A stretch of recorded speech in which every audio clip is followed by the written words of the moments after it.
Ito na mga katribya. Nakapuno na ba tayo ulit ng kalahating bag. Yan, meron na tayong 15 kilos ulit. Kaya meron na tayong pitas na kulang 2 bag. Ang target natin mga katribya 3 bag. Yan. Sayang po ito, ang lalaki na, kaya kunin na natin. Ngayon ay unti-unti lang ang kuha ng mga buyer. Hindi sila makapagpapitas ngayon ng marami dahil marami pong mga pumipitas, kaya tayo bisingit lang tayo. Dati-rati 10-10 ang ating nakukuha, ngayon ay 3.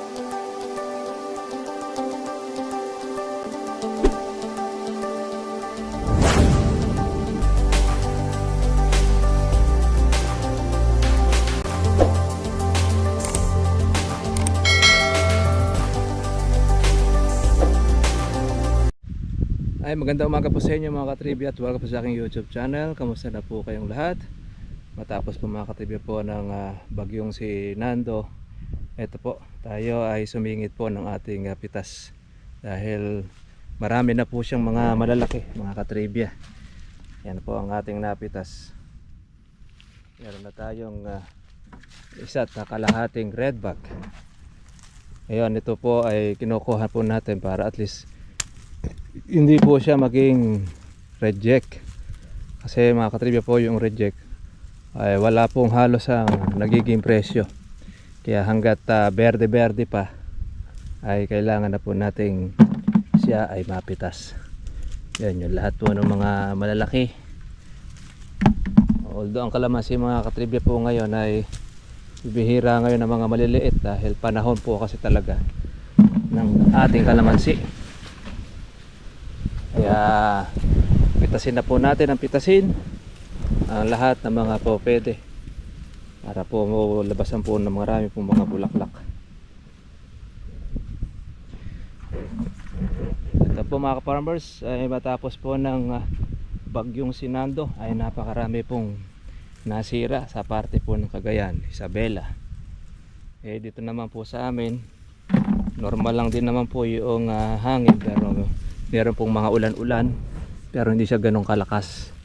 Kaya kumpara man natin doon sa talagang mga nasa lanta po ng bagyo, malamang po niyan mga ka-farmers ay sa iba ay meron na pong baha. Ang ikinapupuri lang namin dito mga ka-farmers sa ating pong kalamansi, kahit dumaan po ang malakas po na bagyo, malakas po na hangin, ay hindi po niya nasasalanta ng husto ang kalamansi natin. Kahit man po sa bunga ay hindi niya na ilalaglag, maliban na lamang kung talagang po ito mga katribya po ay reject o yung mahinog na. Pero pagka po yung ganito mga makakapit, mga berde, nako, talagang magkakabali po yung sanga, pero yung bunga mga ka-farmers ay nananatili pong nandyan. Maliban na lamang mga farmers pagka po bulaklak. Yan, pagka po bulaklak ay talaga pong mapapagpag siya. Pagka bang mangga lalo na walang matitira po sa mangga pagka po super typhoon ang tumama po sa kanila. Itong area na ito mga farmers ay hindi po masyadong kuhaanan ng mga kawatan dahil tabintaan, mabibisto na siya. Pero sa parte po ng gitna, ayun, yun ang nuubos. Como kasi marami siya po pwedeng pagtaguan ng ating kawatan. Kaya nung ulanan po na yan ay siguro mga wala na pong mga pangsugal, wala na pong pambisyo, dire-diretso po ang mga pagnanakaw, kahit na sa kabila po na mababa ang presyo ng ating kalamansi. Pero mga ka-farmer, sa atin naman ay 15 pa ang kilo ng kalamansi natin. Asa 450 pa ang presyo ng ating kalamansi. Nako maawa naman po tayo mga ka-farmers po sa mga magsasaka, dahil meron 9 ang kanilang palay, meron pa nga 8, lalo ngayon pagka dumapa tsaka po basa at umitim, wala pong natitira. Awa-awa po ang ating mga ka-farmers, kaya marami po niya hindi na po magtatanim ng ibang mga palay. Naubos na yung kanilang pampuhunan. Matataas naman po mga ka-farmers po yung mga ginagamit para sa pambukid, mga insecticide, lalo na ang ating pong mga abono. Nako, napakamamahal. Kaya awa-awa ang ating mga ka-farmers. Kaya tayo, lagi natin sinasabi, kung pwede lang ninyong i-convert sa kalamansi ang inyong pong mga bukid, mas magandang i-convert. Kaya lang ay hindi naman po lahat ay pa pwede na taniman ng kalamansi, lalo na kapag halimbawa lagi pong binabaha o bahay tubig ang area. Hindi naman po tumatagal ang kalamansi pagka po nagtutubig ang ating area.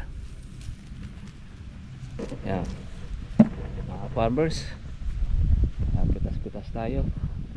Ano nangyayari niyan? Ang ating kinukuha ngayon ay yung pong mga makakapal, kasi ang ating pong kaaway mga kawatan yan po ang kanyang tinitira. Kaya sa atin ay wala na pong marami, dahil naubos na po ng mga hinayupak. Parang nanghahalaw na lang tayo ng pitasin. Sila pa yung mas una na nakakapitas ng marami. Yung bata kasi hindi naman po natin ito nababantayan talaga, kaya sila ay nakakaporma. Pero malapit na, konting-konti na lang. Siyempre hindi naman natin sasabihin kung ano naman po yung ating gagawin. Surprise na lang yun, para yung mga kawata surprise din. Kaya pasensya na lang pagka meron tayong mga mahuhuli. Total naman nagpiesta naman sila, kaya naman dapat din naman natin na pag nahuli, piesta rin naman tayo, dahil sila na lang palagi ang ating pinaghahanap buhayan. Hindi naman wala silang pagod, walang kahirap-hirap. Bagay, naghihirap din naman sila sa pagpitas ng kalamansi. Napakabibilis magmitas yan. Akala mo mga kidlat, dahil ang hangad kasi nila ay makarami, saka mga alerto ang mga kawatan. May lookout syempre. Meron nang muntik nang mahuli si tatay dito mabibilis, parang mga palos, mga kabataan. Okay, meron din naman mga may asawa, mga mabibisyo,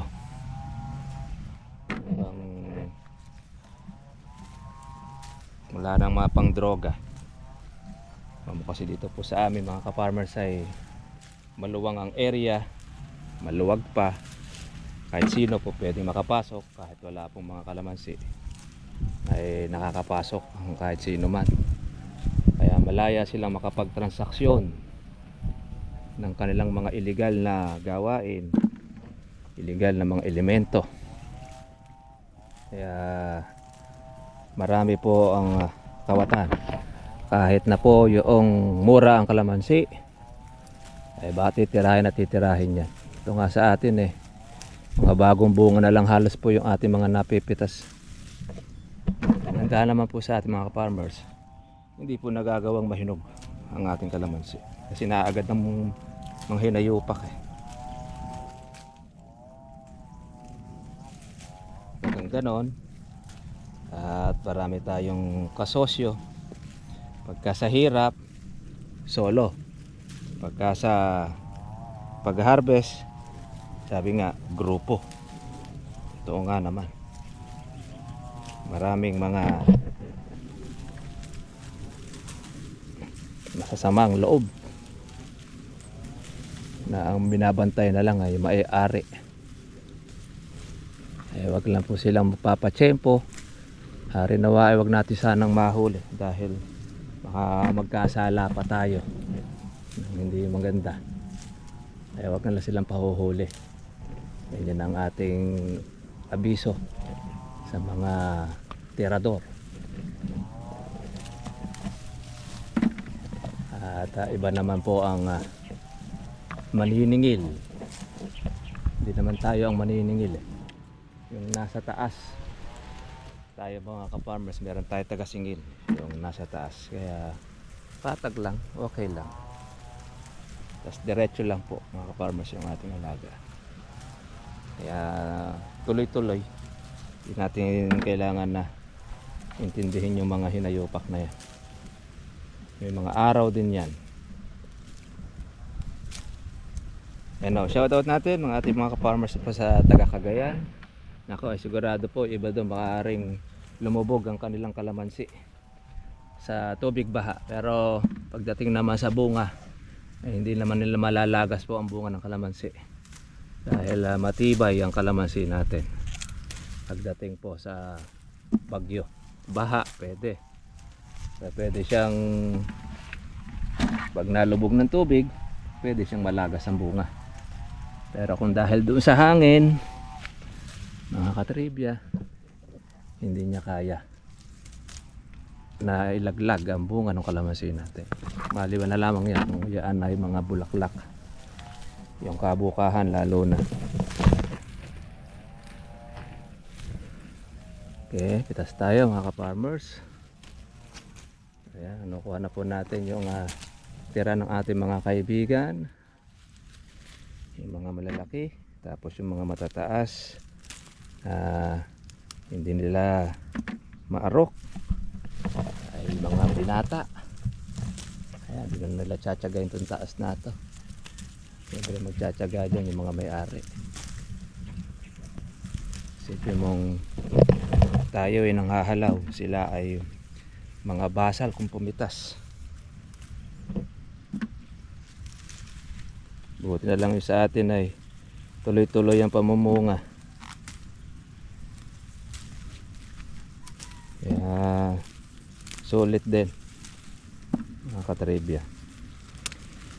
Kaya kung na natin, pitasin man puno magnanakaw, magtiis na lang siya sa maliliit, tirahin na niya para magreklamo man na niya ang kanyang binibigyan.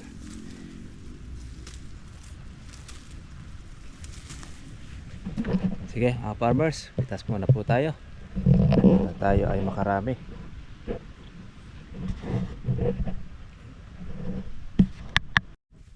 Ito na mga katribya, nakapuno na ba tayo ulit ng kalahating bag.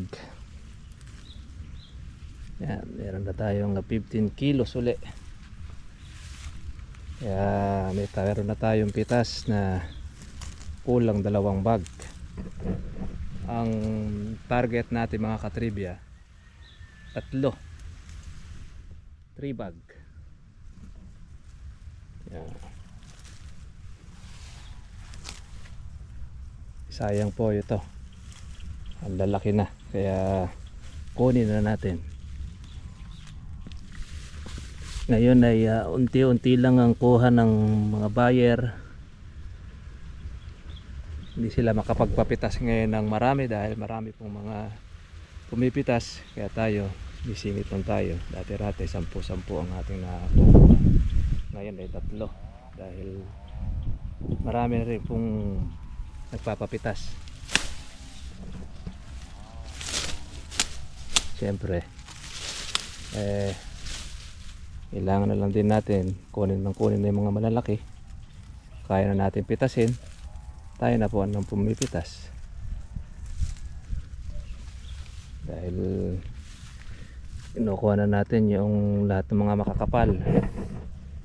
Actually, halos lahat ng mga bunga nito, mga bawas na. Nakuha na po noong ating mga kaibigan.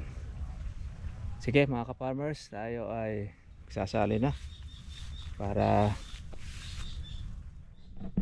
maihalay natin at least po para matuyo. Kasi kailangan nito mga ka-farmers matuyo para maiwasan po ang pagkaluto yung ating kalamansi. Kailangan mahaginan siya para papilian din po natin ang hinog. Ito na mga katribya po yung ating pitas. 2.5 kalahati. Pero pipilian pa po natin ito. May yung ating pong ilang mga reject. May lalaki po ng bunga. Yan ang ating bunga na po ng ating organic fertilizer.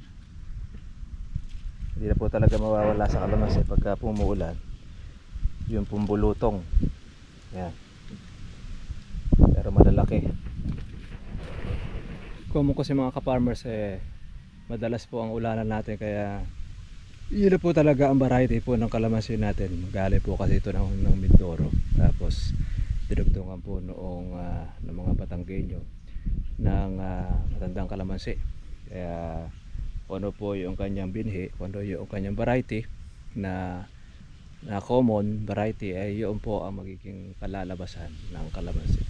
Pero pag dumating naman ng panahon ng pag-i-spray mga ka-farmers at magagamit na po tayo ng ating mga foliar, unti-unti naman pong nawawala na po yung ating mga natawag nating mga bulutong. Yan, mawawala rin po yan pagka po umpisa na po ng ating spray yan. Pero samantalang diretso pa rin po ang ulanan, continuous pa rin po magkakaroon pa rin yan hanggang doon sa maliliit na mga bunga. Meron din po lalabas yan. Ayan yan. Lalo na po yung mga time na yung nalililiman po ng mga puno, saka yung nababagingan po ng kalamansi na mga bagay. Yan. Yan po yung mga panahon po na kung saan ay marami pong mga bulutong. Yan. Pag panahon po ng tagulan, diyan po sila lumalabas. Pero pagkatapos naman mga ka-farmers, after po ng ulanan, yan, kikinis na po ang balat niyan dahil mga foliar at saka pang insecticide na po yung ating gagawin. Sige mga ka-farmers, kain muna po tayo ng ating pananghalian at alauna mahigit na po pala. Sige po, nakakadalawat kalahati na tayo. Konti na lang po yung ating pupuloy para tayo ay makatatlong ban. Ay, lakas mga katribya po ng ulan. Basa na po tayo. Ayan o. Nabutan po tayo sa kalamansi. Puti na lang po itong ating cellphone saka yung camera. Hindi natin nadala kundi makasama po nga babasa. Grabe, bumuhos. Ang dali kagad. Ayan. Tubig. Akapuno naman na tayo mga ka-farmers ng ating pitas. 3 red bag. Pinatutuyo-tuyo lang po muna natin para maiwasan natin po yung pagkasira. Medyo madilim po ngayon dahil kuliblib ang panahon. Galing po sa ulan. After po nito na makapagsali, liligo na tayo. Baka masundan po na po na baka tayo ay matrangkaso. Nahirap po ngayon dahil siyempre galing ka sa pagod, pumitas, mababasa ka ng ulan. Kaya yan po ang sakripisyong dinaranas po ng mga farmers po natin, lalo po yung mga tagapitas. Mas mahirap po pagka po yung mga dumadayo na nakikipitas ng kalamansi.